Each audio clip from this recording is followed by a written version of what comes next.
Anda kembali bersama kami. Pemerintah menetapkan cuti bersama 28 hingga 30 Oktober libur panjang akhir pekan. Namun pemerintah meminta untuk mengantisipasi agar libur panjang tidak berdampak pada kenaikan kasus COVID-19.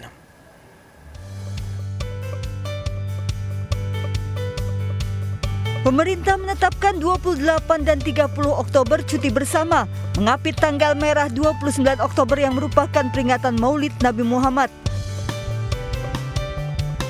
Sehingga libur panjang akan dimulai pada Rabu 28 Oktober hingga Minggu 1 November. Kebijakan cuti bersama diatur dalam Keputusan Presiden Nomor 17 Tahun 2020. Namun kebijakan libur panjang akhir pekan di masa pandemi beresiko meningkatkan penularan COVID-19. Saat libur panjang akhir pekan bulan Agustus lalu terjadi peningkatan angka kasus positif COVID-19. Presiden Joko Widodo saat memimpin Ratas meminta seluruh jajaran agar bersiaga dan mengantisipasi jangan sampai libur panjang akhir Oktober nanti berdampak pada kenaikan kasus COVID-19. Berkaitan dengan libur panjang di akhir Oktober tahun 2020. Mengingat kita memiliki pengalaman kemarin libur panjang pada 1,5 bulan yang lalu mungkin.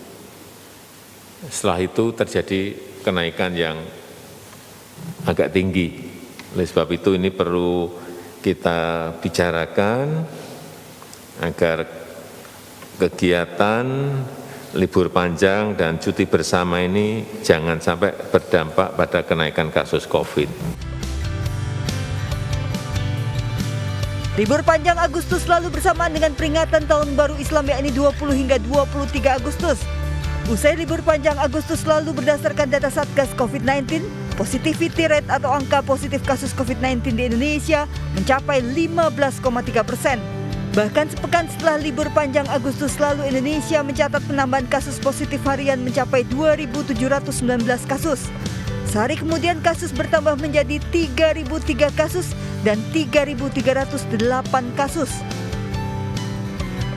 Penambahan kasus yang masif selama 3 hari, sepekan setelah pemberlakuan libur panjang akhir pekan Agustus lalu harus menjadi pelajaran.